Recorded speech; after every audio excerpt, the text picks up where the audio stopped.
Good evening. There is now a new Chief Minister in Himachal Pradesh. Sukhwinder Singh Sukhu will be the new Chief Minister of the state.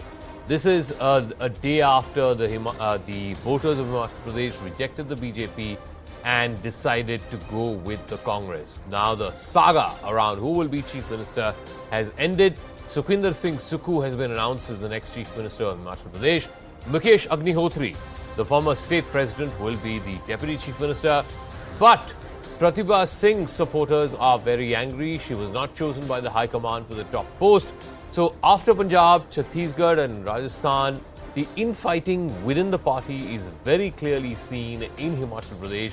Is factionalism going to be the biggest bugbear for the Congress party?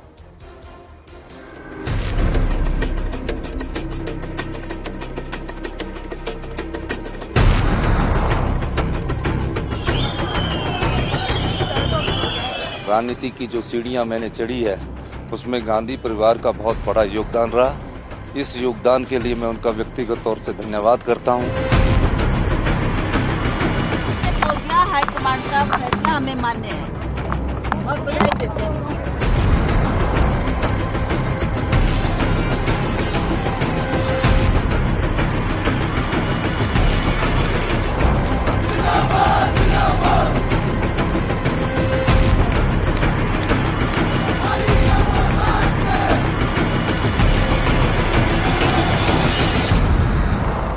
All right, I want to first go across to my colleague Akash, who's joining us live from Shimla. We're also getting live pictures of supporters of Pratibha Singh upset with the fact that their candidate, their chosen one, has not been accommodated in any form. Akash, first things first. So Pratibha Singh has been saying this for a while now, that this whole mandate was in Veerbhadra Singh's legacy, in his name. Why did the High Command decide to sideline her and her son? In fact, this was the very demand that, you cannot neglect the family of Veerbhadra Singh. But again, Zaka, I want to mention this point that, it was the question that was asked to the senior leaders of the Congress party, and they said that party is not in state to go for fresh elections as of now.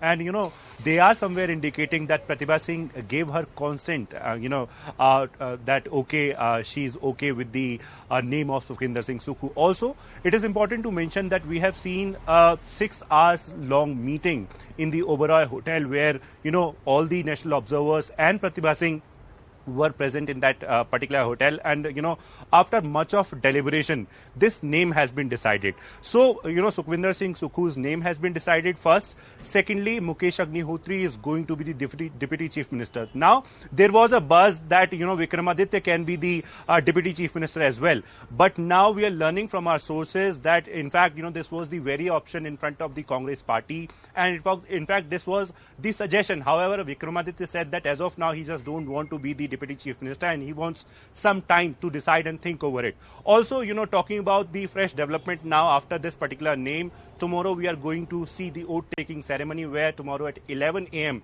Sukhwinder Singh Sukhu will be taking oath for the chief ministerial post, and Himachal Pradesh will be getting a new chief minister. All right, Akash, we'll leave it at that. Thanks very much. So, contrary to popular expectation, Maharani Sahiba, as she's known, Pratibha Singh, the widow of late Chief Minister Veerbhadra Singh, who's been Chief Minister for 7 terms there in Himachal, are not being looked at for the Chief Minister's post. Her son, which many were saying would be a compromise formula, that Vikramaditya Singh would be made Deputy Chief Minister, he's also not been looked at. Let me now open this up to our guest. Sanju Verma is national spokesperson of the BJP. Lokesh Jindal is a spokesperson of the Congress party. Congress leader Vipin Pubby, senior journalist, joining us. Sanju Verma, of course, the BJP was defeated fair and square in Himachal Pradesh, in the state of your national party president.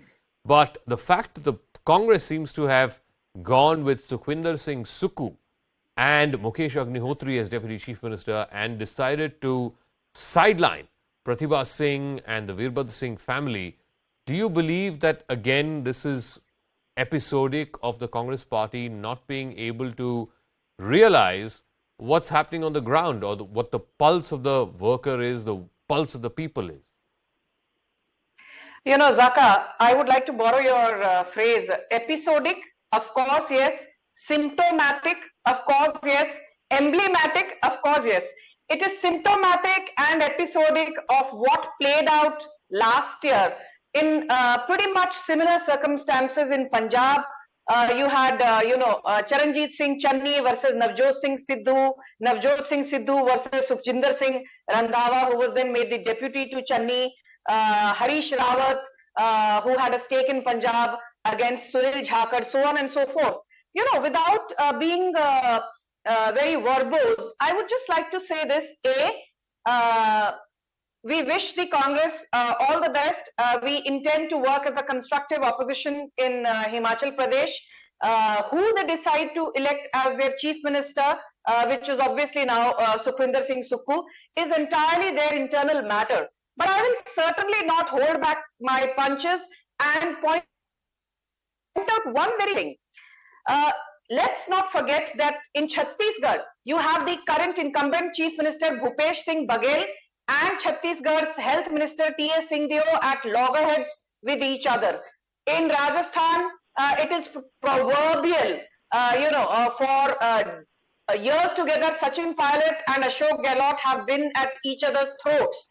But Maharashtra, from where I come from, I mean, look at the absolute disarray in which the Congress finds itself in. You have Ashok Chavan versus ex-Chief Minister Prithviraj Chavan. You have Bhai Jagtap versus Nana Patole. You have Nana Patole versus Milind Deora, so on and so forth. The limited point to cut to the chase is this. Okay. The Congress has won Himachal barely with a vote share which is in excess of Bharatiya Janata Party's to the tune of barely 0.9% and 37,000 votes in all. Rather than getting into controversies, from the word go, fractionism and factionalism, it seems to be the order of what we might see in the days to come. Let me ask Lokesh Jindal of the Congress Party. Fact is that Pratibha Singh, for yesterday, today, she's been saying that this entire victory was the affirmation of the legacy of Veerbhadra Singh. All our reporters who traveled to Himachal Pradesh, they were saying again and again that the one thing that was a constant in the Congress Party's rallies, in its public meetings, were posters of Veerbhadra Singh. Why is it that the Congress Party today has decided to ignore your state president, Pratibha Singh, her son, Vikramaditya Singh, and then go with Sukhwinder Sukhu and with Mukesh Agnihotri now? Yes. See, first of all, I would like to answer Sanju Verma's claim that BJP has a far superior democratic process. See, first of all, we need to realize that both BJP and Congress, they have a complete different organizational setup. BJP is a cardre-based political party, and there is some form of regimentation within this particular political party and the organization. And Congress is a leader-based political party. So you have leaders, you have masses who are represented by their leaders, and the leaders, they all have a equal footing altogether. There is consensus that is arrived at, that is how the political party functions. Now, coming to your question about Raja Sahib. Now, Raja Sahib Veerbhadra Singh belongs to the party at large. He was a tallest figure in the Himachal Pradesh politics. He has a legacy. And nowhere has his contribution been sidelined or been ignored. No way at all. Every congressman holds Raja Sahib very dear. And even Pratibha Singh ji, she has no problem in the candidature of Sukhwinder Singh Sukhu. In fact, that's not true. Lokesh Jindal, one second. That's not true. Yesterday, for example, after the victory, she openly said that this victory is for Veerbhadra Singh's name, his memory, his legacy, basically sort of casting her lot or casting her own candidature as the next chief minister. So let's be very clear. Let's not kid ourselves that she's very happy with Sukhu's nomination as chief minister. She's not. No. I would say that's democratic. Whenever, in fact, the liberty so as to air your views, so as to air your preferences is democracy. And arriving at a consensus is what is a democratic process. So I would say it's healthy, and that's how parties must function. So it's not about who's taller, who's not, but yes, there has to be assertions, consensus, affirmations, and decisions. That's Okay, how let me democratic ask process Vipin functions. Pubby. You know, the general perception is that while, of course, Pratibha Singh can claim that, you know, this entire election was fought on Veerbhadra Singh's legacy, his name, his memory, and all of that, fact is that you've got to go with who has the majority support of the MLAs. And we are given to understand that Mr. Sukhwinder Singh Sukhu has majority support of the MLAs, and that's what matters at the end of the day. Yes, Zaka, I have known the family, Mr. Veerbhadra Singh and Pratibha Singh, for over 30 years. And one thing I can tell you is that she was never politically savvy or she was never politically active. Yes, she has been an MP a couple of times, but that is only kind of a filling up fillers as a filler. So she has never been very active in politics, and so to stake a claim without any kind of an administrative experience was a little too much. Nobody was really expecting that she could be made the chief minister. Now, coming to your point about the support that Sukhu has, yes, and the election was definitely one of the planks of Congress was the legacy of Veerbhadra Singh, but that is just one of the points. The most important points was the OPS, the old pension scheme, and the Agniveer scheme, and several other factors. But there is no doubt that the name of Veerbhadra Singh was used in all their posters and banners. But that, as I said earlier, was not the only plank on which the election was fought. So to say that it was only because of Veerbhadra Singh's legacy that the Congress has won is an overstatement. Okay, And let me ask therefore, Sanju I would Verma. say- You're more economist than politician. The old pension scheme, Sanju Verma, it may be bad economics, no doubt about it. But the fact is that this was a talking point. A lot of government employees were upset about it. Priyanka Gandhi, in her first rally in Solan, Himachal Pradesh, said that we will bring OPS back. Please explain this to our viewers, that you may have a scheme which is draining the exchequer, you may have a scheme which is bad economics, but politically this worked and worked very well for the Congress party. You know, Zaka, I'm glad you asked me that question. You know, wearing the hat of an economist, I can say this to you that if the old pension scheme is brought back, in the form that it existed in, say 15 or 20 years back, it's going to be highly inflationary. It will increase the revenue deficit of the Himachal Pradesh government by between 40 to 50 basis points. It will increase the fiscal deficit, the state fiscal deficit, by between 60 to 80 basis points. Rough back of the envelope calculations tell you that. And the inflationary impact of higher revenue deficit and higher fiscal deficit on the finances of Himachal Pradesh will be severe. Inflation in Himachal Pradesh could rise by between 1 to 3% due to the multiplier effect of the old pension scheme. And I do understand that between 15 to 20% of Himachal Pradesh's population, it's a small state with less than a crore in terms of population, 15 to 20% are employed in the armed forces, either directly or indirectly. Every third house has 1 or 2 members who are with the CRPF or CAPF or ITBP or what have you. Having said all this, I think the Congress, I doubt, will be able to implement the old pension scheme, because I don't think they have the maneuverability or the leeway in terms of budgetary bandwidth.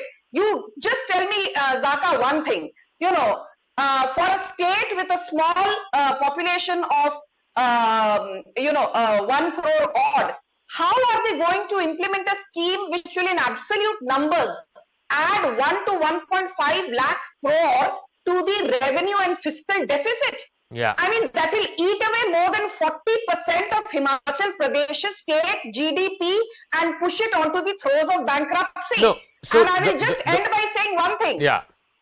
I will just end by saying one thing. Zaka, do you remember when Bhagwant Mann took over?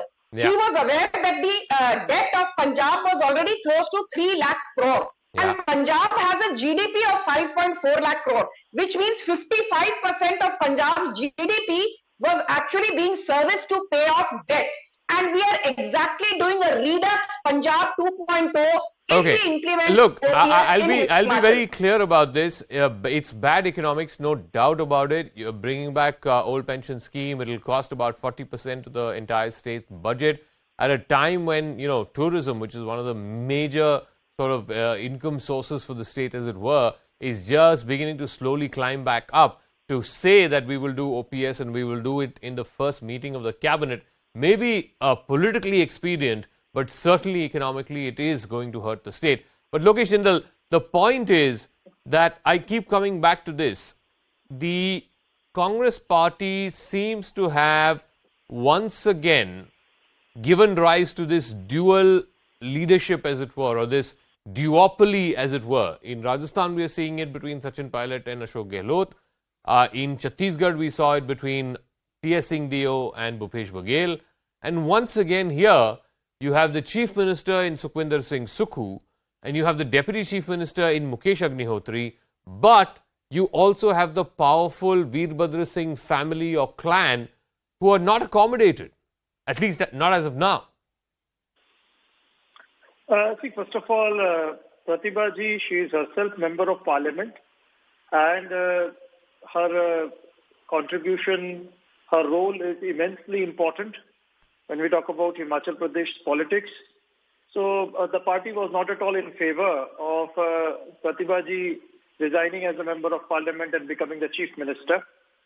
And secondly, when you're talking about Sukhwinder Singh Sukhu and Agnihotri ji, both of them, Sukhu ji had played a very important role as an MLA at the elections as well, and Agnihotri ji had been the Himachal Pradesh Congress Committee head, and he has been managing the organization pretty well.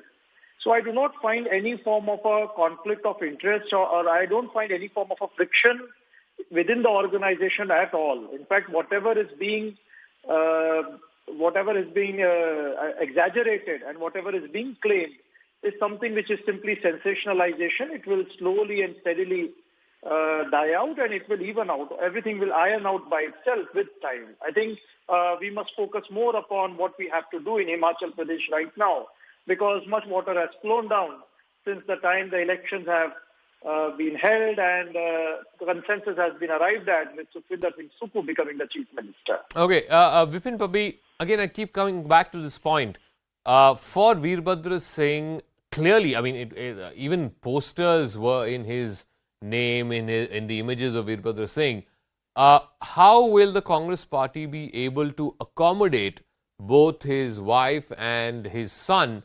Because at some level, and I just want, forget about everything else, just in the district of Shimla, out of the 8 seats that are there, 7 of them were won by the Congress party, just one going, again, not to the BJP. I think one of the independents won that seat. But the fact is that Veerbhadra Singh and his larger-than-life image was casting a huge shadow on this election. Quite right. Zaka, I must also inform the readers that Mukesh Agnihotri is a former journalist. He worked in Jansatta when I was with the Indian Express in Shimla, posted in Shimla long back in the 80s. And he has worked his way up mainly because he was very close to the Veerbhadra Singh family. In fact, he was considered to be part of the Veerbhadra Singh family. However, in the latest developments that took place, Pratibha Singh wanted herself to be the chief minister and then wanted either her son could be the chief minister, and she played her cards very strongly. In case she had favored Mukesh Agnihotri, who was considered to be a family member, and Sukhu, who was considered to be anti-Veerbhadra Singh, it could have been a different game altogether. But still, Mukesh Agnihotri is still seen to be closer towards Veerbhadra Singh's family than Sukhu. All right.